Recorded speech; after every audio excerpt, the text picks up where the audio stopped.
In times of chaos or crisis, this video or podcast series is here to empower you as entrepreneurs and professionals to ditch anxious overwhelm and experience conscious solution connection. Welcome. My name's Jena Robinson, and I am your success coach and solution activator. In this series, you'll hear from me and a variety of unique solution providers worldwide who will be sharing and transmitting their passion, purpose, and wisdom.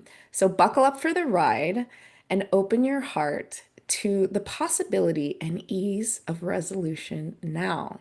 And we'd love it if you could leave a comment below and let us know which was your favorite part so we can keep providing you with more value.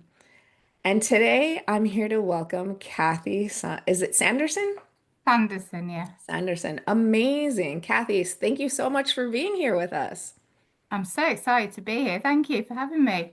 Yeah, we are. I'm so excited as well. All right, would you tell us where you're based and a little bit about yourself? Like, what makes you feel most alive and energized, and what do you do? I live on top of a mountain in Southwest Wales. It's got 25 acres. I live there with my husband, my three children, three dogs, four cats, 10 chickens, five ducks, and Wow. all of the nature which you may hear on this podcast here today.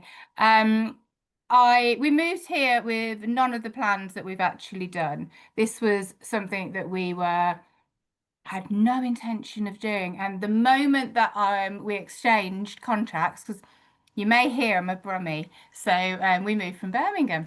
There you go.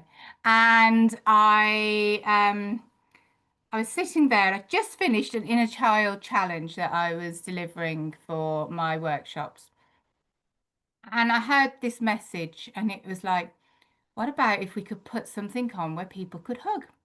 Because it was the end of lockdown in England and people still weren't going out. No one was, and we went to stay in a caravan park because our house completed sooner than the people we were buying from. And it was horrible because everyone was jumping out of the way. Even the kids were kind of mixing. And I was just like, can we do it to my husband, Dave? And he's like, maybe. So I got in touch with some friends in Birmingham who run workshops. So we had yoga, we had shamanic sounds, and we had a women's healing one, and lots of lovely stuff like that. And 46 people I'd never met off the internet thought this was the best idea ever and came and they were coming down the track and I remember the first one, everyone sitting around this makeshift campfire because we'd only moved in 7 weeks ago and there were sheep fields. And we couldn't build anything because there's a 28-day rule that you can have people camp on your land, but you can't build anything because we didn't realize we were buying a farm.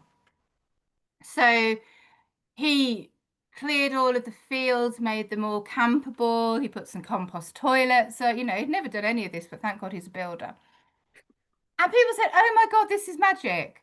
It's not a huge festival. Everyone comes together. Everyone knows each other. The kids are just off having fun. When was the last time your kids just got off their screens and went and had fun in nature? It's a rare thing. It's a rare thing for my kids who actually live here because they sit up in the house and don't get off their screens. But the moment the kids arrive, zoom, and you don't see them. You just see them for food. So everyone's like, you need to do this again. You need to do this again. You need to do this again. So that's what we've done. And we have three family camps a year. We have two weekend ones and one which is like, it's nearly a week. It's 6 days, 5 nights in the middle of August. And then we have an adults only one, which is an extra day for the weekend because, hey, why not? And it's kid free. It's still that amazing vibes. You get to go deeper because you're not thinking about your children. And I just love it. I love it all. That sounds so incredible, especially the part where it's like, a lot of us remember people not wanting to hug or kind of like staying away, and it's like just that freedom and that space and the nature and the air. It just sounds amazing. Now, I know that you mentioned there were some things that like you had never done before and maybe your husband had never done before. Like, do you feel like you activated some talents that maybe you didn't know you had during this journey. Totally. I'd never run a retreat. I've been running a workshop, a day workshop, in a child healing day workshop in the amazing healing room which my husband built at the bottom of the garden. And then when lockdown came, everyone had been asking me to put it online. I'm like, no, I don't want to do that. So lockdown came and I had to do that. So the universe has a kind of way of pushing me. But no, I never ran a retreat. I'd never organised facilitators. I'd never had people come and stay in places. It was a real baptism of fire. But my God, it makes me feel alive. It's just remarkable. I absolutely love it. And I love seeing lockdown brought up how lonely people were. And if they were lonely before, they were so much lonelier. And because people had different views as well, people were sort of like banished from society. You couldn't go to places and stuff. And this became a safe haven for people. The friends and the family that they'd lost, they found new. So I love it. I'm a Facebook mum. I hold my hands up. I'm a Facebook mum. And I love seeing my friends that I've made through these gatherings all being friends together and all having that support and supporting each other, even though they're miles and miles away. We had people come from Canada. We've had people come from Ireland. We've had people come from Scotland. We've had people come from the Isle of Wight. And normally these people they wouldn't meet at all. But now they've got that friendship, that connection. And it's that connection that makes life worth living. Humans need connection. Absolutely, absolutely. Oh, that's so cool. Like just hearing you talk about it like makes me excited and well, I want to go to one of these workshops or maybe more. So as you were starting to build this process or grow these retreats, did you happen to get frustrated at like one point and maybe there was like a turning point that led you or an aha moment where you like, this is it. Did you happen to experience something like that? But what was happening was because no one else was opening, and I was like, there's no danger, we're opening.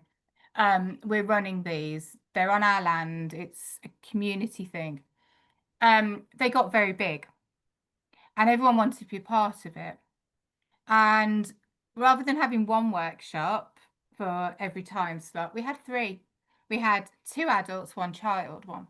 Okay. And we noticed that the children just wanted to play because we're trying to get that back, aren't we? We're trying to get that imagination back. There's no imagination because on Fortnite, on Roblox, and all of those types of things, and YouTube especially, you've got no imagination with YouTube, just looking at shorts. Brain rot, brain rot. I've got three kids, 15, 12, and 11. I know all about this. So the fact that the kids were going off and making their own fun, bringing their imagination in, like we did when we were children and our parents did, we were like, well, what's the point of putting on workshops for children if they just want to go and play? And that's what the whole thing is that we want to encourage them. We don't want it to be like school. Mm. We don't want, we want them to come away and have fun. So that's the first thing that we changed. The second thing was having two choices. Yeah, it's great. But a lot of people who come to us are neurodiverse. A lot of people who come to us are severely stressed. They come to us to relax, and having to choose between two amazing workshops is not relaxing. We're not ever going to be festival style size. I don't want that. And I want everyone who comes to know each other. That's the whole point. And we were getting so big that people didn't. So my best friend, I actually met at one of our 22 events, and I didn't even get time to speak to her. It was only because my friend knew her and I got speaking to her again that we became friends. Um, and that really like pulled me in, and I'm like, well, how am I putting on a community event if I'm not actually getting to know everyone, if people aren't getting to know each other? So we really scaled it back and we went back to one workshop every time slot, The Mm, kids going off and having fun. More family friendly workshops. So if they wanted to come in, they could. There's some that they can't because it's just going to bore them to death, like inner child work. Um, or some of the, I did a quantum jump workshop. Now, some kids would really benefit from a quantum jump workshop, but in that 2 hours, it's nice just to have that peace. So they're not going to come to it. But they can come to the sound baths, they can come to morning yoga, they can come to the campfire things. If they want to, they can come to men's group and women's group. There's nothing stopping them for any of that. And I think, if anything, we need to be encouraging that because learning to share is something powerful, especially for men who mm, very, very rarely get a chance to even say how they're feeling. Yeah, I love that you mentioned that that kind of freedom and flow for kids to follow their interest and their joy, and that it's not like school where things tend to be more rigid, and they're able to kind of feel into what it is that they want to experience and not be restricted to do that. Now, you just mentioned kind of feelings and having, a safe space or being welcome and encouraged to share that. So I'm curious to know if you have any examples or an example story of how either you or maybe, not names with a participant retreat or like in general, how you were able to manage or understand or be with the emotions of other people during these incredible events. Do you have some kind of story or experience like that you'd like to share? Um, so I grew up as part of a big Irish family, and community is, I just grew up around everyone. I didn't even realize what community was. And then because of lockdown and things that happened, it's not there anymore. And I think that enabled me to understand why it was so important. I also didn't feel seen as a child. My name is Catherine. It's never spelt properly. It's Kathryn. My Irish surname was Healy, which was never spelt properly. So things that are really important to me, I know are important to other people. So before everyone comes, I know everyone's name. And I think that's the trauma of not being remembered, name never right, that enables me to do that. So when people come, they get a hug if they want a hug. I introduce them to people so that they can feel part of it immediately. And because there are always people who've been here before, the facilitators. If you facilitate a workshop, if you come and you love what we're doing and you want to contribute, if you facilitate a workshop, so 2 hours of your time, you come for free with your family. So I think that's a nice exchange. And it means that people who love what we do are supporting us, not people who just want to show up to, I don't know, get customers, get clients. And we've had that in the past. So that's another thing. Hmm. Um, but it just means that people feel included from the beginning. And one thing that we do is we do men's circle and women's group right after our opening circle because we come in with such expectations of other people because we see them and they remind us of people and we immediately put them as that. Oops, I think you got muted for a quick second. Was Oh, there did I? something? Spoken too much. Oops, we had a little blip with the sound. Okay, so you were mentioning the that you do women's circles and men's circles right after your introduction, right? Or your introduction ceremony. Yeah, so after our opening ceremony, because I think it's really important to thank the land for holding us and enabling us and keeping us safe and sharing its energy. But after that, when you meet someone, because of your past experiences, whatever they look like, however they remind you, you immediately form an opinion of that person. And that opinion can stick with you until you realize it's not. So, women's circle, men's group enables you to get to know the person really quick. It enables the women to share who've not felt heard, not felt seen, not feel safe to share these emotions.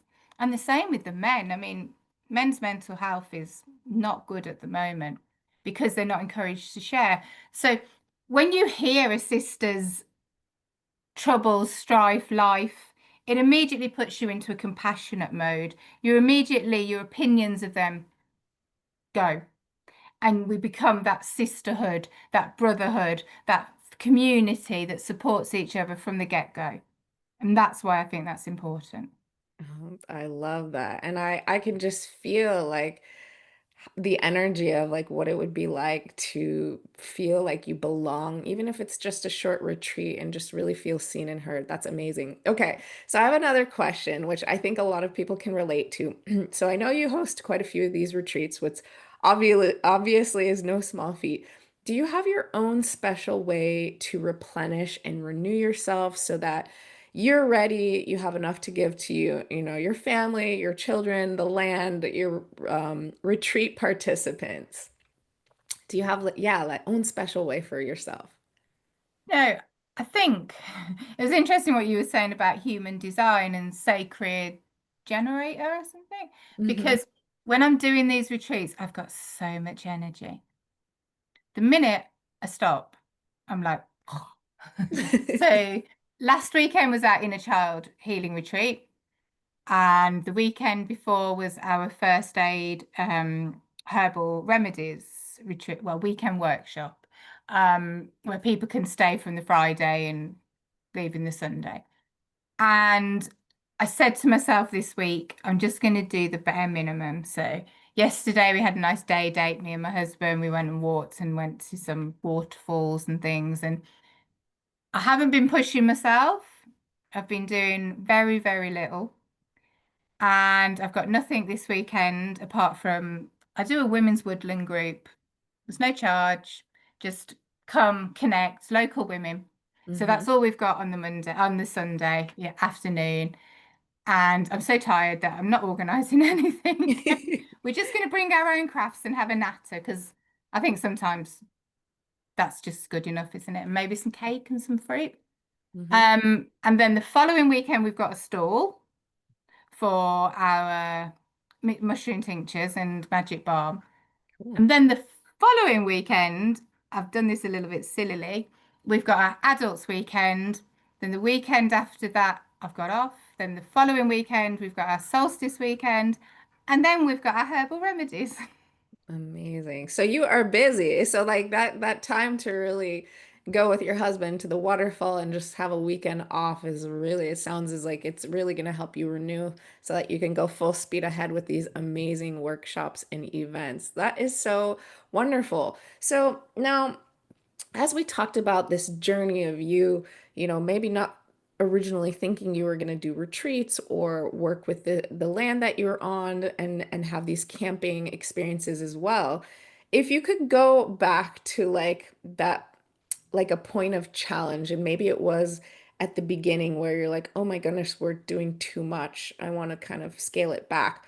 Is there something that you would have told yourself then, or something you think that could have mm, helped you really ground into the journey, into the present moment, or to help yourself even move forward faster or accelerate that journey? Was there like something you would have told yourself?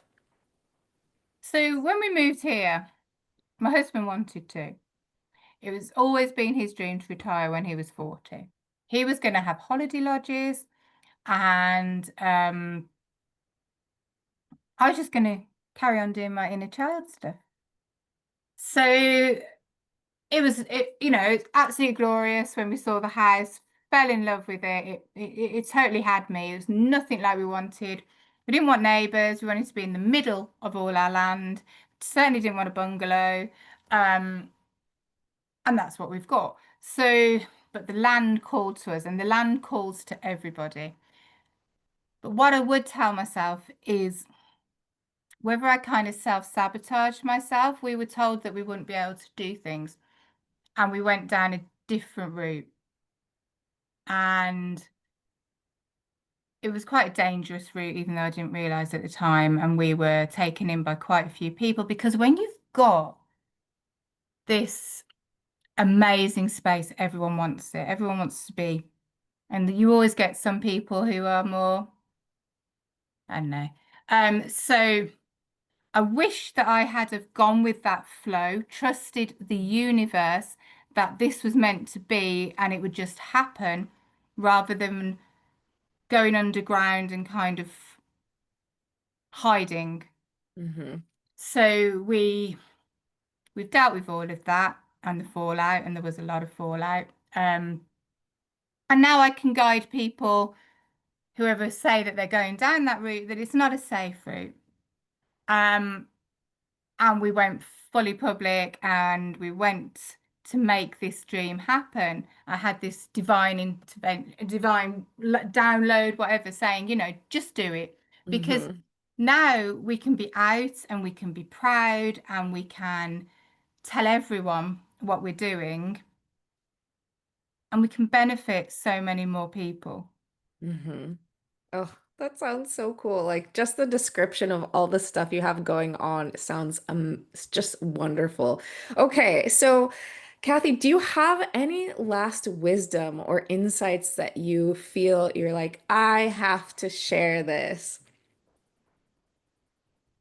I think the fact to be open to something that you never ever thought would happen.